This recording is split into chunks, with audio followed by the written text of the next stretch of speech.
What's up, guys and gals? It's Griever back here, bringing you guys the latest behind the bar reviews for 7 Deadly Sins, chapter 324, A Brother's Promise. Now, this is a shock. The chapter's out. It's not 2 in the morning, sort of idea, but the Raws came out on Sunday, like usual, and it didn't take us 3 damn days to get a true translation. We got an official translation today. I'm really shocked by it. I think a lot of other people are, because usually it seems to have taken, it's a few days between Raws and translations. But I guess the chapter's out, guys, so why don't we just jump right in and talk about it, because this chapter was pretty good. Yes, is this whole, once again, it's like last chapter, is this whole thing a repeat, a rehash of the Meliodas Demon King? Now it's the Zeldris Demon King? Of course it is. The mental battle, the whole idea? Yes, of course it is. But it doesn't mean that you still can't enjoy the standalone part of the chapter. I like Gelda. I like Zeldris. I like Meliodas. Don't really see much of an issue here, right? So, as I said before, I've come full circle with this. Right now I'm just riding on the waves. I'm enjoying what's hype and what's, whatever's hype, and I'll call out bullshit when I see bullshit.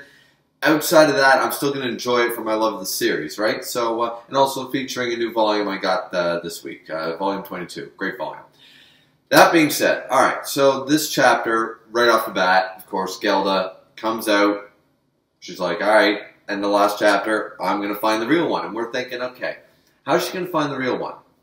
Some people don't like this. Some people don't like how easy it was for her, because she basically floats down. Now, I got 2 things about this. Number one is exactly what Gelda basically says, right? She goes, when she points at the right one and basically says, it's you, isn't it, sort of idea. And Meliodas is like, how did you figure that out, sort of idea. And Gelda says, well, if this was the same situation reversed with Elizabeth, you'd be able to tell which one, right? And he goes, yeah, that's a good point. A lot of people don't like that just being brushed off like it'd be that easy. However, even though Gelda doesn't go through the same motions like the Forest of White Dreams, we did see Meliodas do something very similar when there was all the imps copying Elizabeth, right? So it's entirely possible, because he knew exactly how to figure out which one was the real one in the Forest of White Dreams. Now, this is a more dire situation, but a little bit of a callback, I guess, to that situation. The other thing is, if you notice, I don't know if this is intentional, but when Gelda first flies in and she's like, I'm going to figure out the real one, we see the real Zeldris look up and like basically whisper and doesn't even fully say her name, just is like, Gel? That kind of idea. Looks up with this expression on his face. All the other Zeldrises start yelling. They all stay like, Gelda! It's me! Gelda! That kind of stuff, right? That's what all the copies are doing. The real one did not. The real one barely even whispered her name. So she goes right down and is like, it's you. So I think that was a little bit intentional, maybe. She was able to tell, because it's also brought up here that Gelda gets very ticked off. I love this whole who's the top, who's the bottom situation here with Zeldris, because it definitely suits him, being the badass that we know him to be and all this stuff. Is that right here, he's being by his woman sort of idea. Bit of a Bulma Vegeta thing, a little bit there. Not to that extent, I guess, but it's just, I really like this. I like that Gelda's in control of the situation, because she's like, how could you tell? And it's like, of course I can tell it's you. And he's like, are you really the real Gelda? And she's like, pathetic. How dare you? She gets this evil look on her face, which is like, absolutely pathetic. You cannot tell that I'm your one true beloved, and she gets right mad, and he's just sweating bullets, and he's just like, and I love this interaction, I really do, because it speaks more to his character. He's not just a one-stop thing. He's got emotions and all this stuff. He's much different from when we were first introduced to him, this cold, callous killer that just follows orders. We've seen many sides of Zeldris, and it explains why he's more of a fan favorite, that we're getting a more 3-dimensional version of him, right? And this really leads into it, because he's like, no, it's just that, I just can't believe you're here. Yeah, that's it. You're here in this place that you shouldn't be. So I'm just a little taken back here. That's all. Please don't hurt me. Sort of idea. And he's like, yeah, you're the real Gelda. All right. Yep. So I like that. I really enjoyed that interaction, guys. I thought it was really good. And then Gelda's like, yeah, well, that's better. And so then, of course, what I already brought up with the Meliodas part and stuff. And as I said, it's quick to the point, but I think it worked. I think it flowed. As I said, you got two reasonings here. One is that you'd always be able to tell from one lover to another. You think you'd be able to recognize the real one sort of idea when your love's that strong sort of idea. Little cheesy, but I can roll with it. The other thing is, of course, the real one did act a little different than all the illusions. At least I thought so. So, but what do you guys think? Let me know in the comment section down below. Jump back over to the Meliodas Gelda exchange about Elizabeth thing.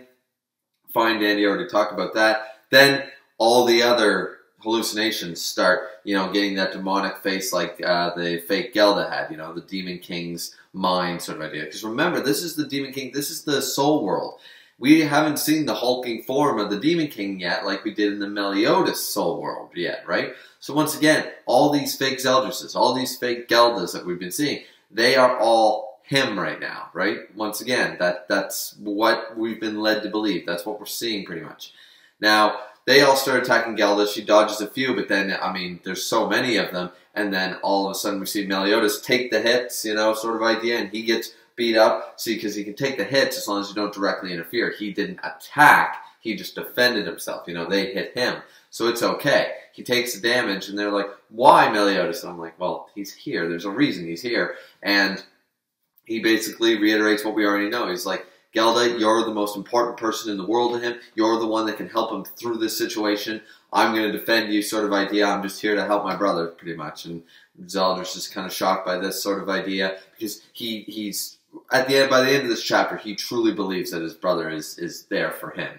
Finally, full circle, he believes in his brother once again. That trust that was shattered is slowly got some building blocks. Some of those broken down Jenga, the Jenga tower is starting to be rebuilt a little bit. The Lego's coming back together, right? So it's nice, it's fine, I like it like that. The funny thing is that once they all started talking like, that vessel is mine, his body's mine sort of idea, it was just like, all right, you guys take care, do what I did, basically. I did my thing. It's your turn to stand up to Dad, pretty much, and you've got to do it. It can't be any of us. It's your turn to do what I already did. I stood up to him, and I won. It's your turn to stand up to him, and you won. Then where's the Demon King got to go? Esterosa does not exist anymore, right? It's male, and he doesn't have a third son to go off of, unless there's a secret third son that no one ever knew about. I don't know. Either way, so Meliodas goes Demon Mark, grabs a sword, and does a totally, I think this might be a mistranslation, Purple Lightning Sword Flash? Is that a move he's ever used? Is that, or was it called that? Isn't this 1,000 Divine Slashes? I thought that's what it was called. Isn't this kind of the move he used against Escanor in their fight in the cube? That's what it appeared to be like, but apparently it's not. It's purple lightning, flash sword moves. Okay, fine, Dandy, whatever. So he uses that, and as I said, I'm not 100%. Is that just a translation thing, guys? Let me know down in the comment section down below, because I really don't know. I don't think this is a movie we've ever seen. I think this is a movie we've seen before. I think it's just a translation thing, but let me know your guys' thoughts. Now, after that move, he removes the Demon Mark sort of idea, and Meliodas is just kind of like, okay, I did my part. And he also cut down Zeldris, right? Doing the same thing, because he's already in for a penny, in for a pound. Mother always said sort of idea, right?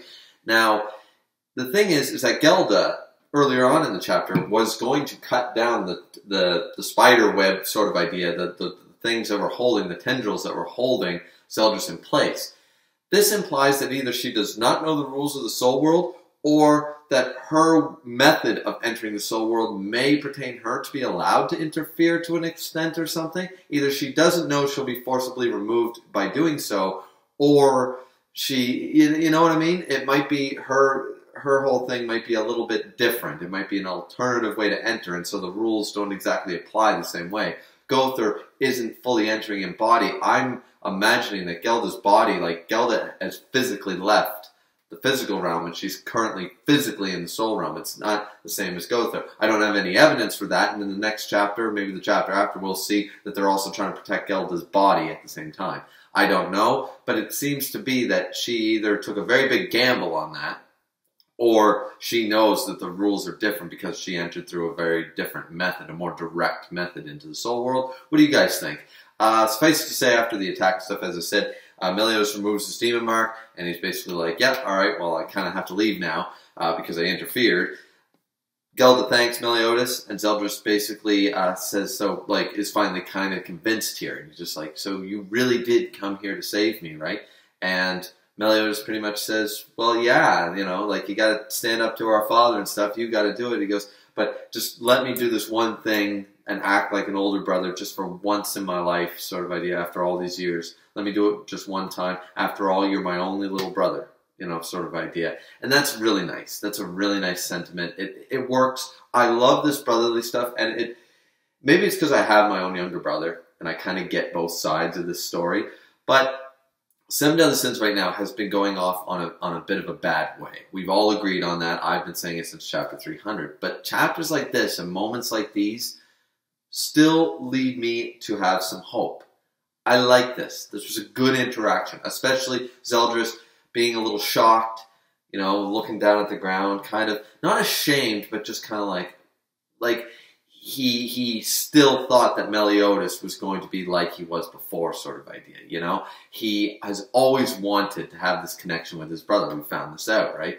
And now Meliodas is really acting like one, and he's kind of embarrassed. He doesn't know what to say when Meliodas is proclaiming to try to be the brother Zeldris wanted him to always be. He doesn't really know what to say, and he basically says, I'll leave it in your hands. We'll see you, you know, on the other side.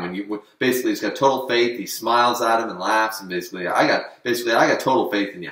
Demon King shit, you know, to you. You're my younger brother. If I kicked his ass, so can you, right? And then we see at the end, right after Meliodas disappears, you know, Zeldris reaches out, you know, kind of like, and he says, like, brother, and he tries to say something else, and then he just, like, fist sort of idea. And you know that right there, he's not regretting it, but it's like Zeldris has so much he wants to say to Meliodas right there. He wants to say thank you. He wants to say sorry. He wants to say every word in the English dictionary and beyond, you know. He wants to have a proper talk with his brother finally, and that was their chance, and he kind of missed it because he didn't know what to say. That's the way I kind of gauged it. That's the way I felt, and I really liked it. As I said, this brotherly moment here was probably the best. It was the highlight of the chapter, if not the very last page. This was a huge highlight of the chapter because this story has always been about the relationships between each of the characters, and one of the strongest ones, I mean, we all know one of the strongest is Meliodas and Bon, right? And Meliodas and Elizabeth have a great story as well. This is one of the top, just right up there, you know. The brother dynamic between Zeldris and Meliodas is a strong story plot point for this entire series, and they haven't really botched that up in any real significant way yet. I'll say yet. Unlike a lot of other things, they haven't actually botched that up. This still falls in line with how the characters are, their characteristics, everything. I'm just really enjoying this, guys. I did like this chapter. I really did. And once again, you got to treat each chapter, it's like the last chapter, treat it as a standalone. Forget all the power scaling. Forget all the current problems with the arc as a whole. Nothing in this chapter itself had too much wrong with it. You know, you can complain about the arc as a whole, but you can't blame this chapter for the problems of the arc, you know. That's it's a cause and effect sort of idea. Now, here at the end, after I said he clenches his fist sort of idea, and he's like, yes, you know, I will get back there. And I'll be on the other side. It's like, it's time to get out of here sort of idea. And then we see, we hear the, text bubble. We read the text bubble like, this is my world. I won't let you sort of idea. Last page of the panel, the original Demon King, the old form with the badass look, the beard, the helmet, the cape, and the armor. He's there. He's back. Don't get me wrong. Some of the transformations, some of the Zeldris looks, I didn't mind. Definitely way better than all the Meliodas stuff. But this is probably still the hype. This is the hype character that was ruined by chapter 300 for me. But seeing him again, it does lend me a little bit of hope because that is hype. Because this is the Demon King. Now, I hope that Zeldris doesn't win the same way. Once again, Gelda might be able to directly interfere this way. Unlike when Meliodas and everybody else was there through Gother, this might be a different thing. They'll fight him together. There's a lot to go off of here. I like that Zeldris is standing up to his dad, as Meliodas told him, like, it's your turn, pretty much. And he's like, all right, let's do this. He goes, I'm going to get out of here. I'm going to kick your ass sort of mentality. And that's where the chapter ends. But I'm looking forward to this. Yes, is it a repeat? Yes, you can complain about that because it's just going to be the mental battle all over again. Yes, but, and it's just done with Zeldris instead of Meliodas. Yes, I understand. But once again, I like Zeldris. I like where what this chapter did for his character. We saw more of Gelda and his relationship. We saw the relationship between Meliodas and Zeldris once again. And these are good things. These are good relationships, good character moments for them. So, you know, I forgive the chapter for that much. Will it still be an epic fight? I'm thinking that this mental battle will probably be done far better than the Meliodas one. I have a feeling about that, because there's nothing to delusion him by or something like that, like the way the Meliodas one went, where he fell into despair. I think we'll actually get a more epic fight between Zeldris and the Demon King, with Gelda there and stuff. I just have a feeling that we'll enjoy it much more than we did the Meliodas one. So once again, I still hold out hope. But that is, as I said, the end of the chapter, end of the review, guys. What do you all think of the chapter? What do you think of the review? Did you love it? Did you hate it? Please like, subscribe, comment. As always, it's always very much appreciated. I hope to get this edited and out. It's getting kind of late right now, but I hope to get this edited and out to you guys here this lovely Monday night. If not, you know, a burrito I ate for lunch is kicking my ass, so it might be, you know, sometime tomorrow. But either way, guys, thank you guys so much for watching. Don't forget to hit that bell notification if you want to. Always know exactly when I post a video. This has been Griever with your Behind the Bar reviews for 7 Deadly Sins, chapter 324. We will talk to you next time, guys. As always, drink responsibly. See you later.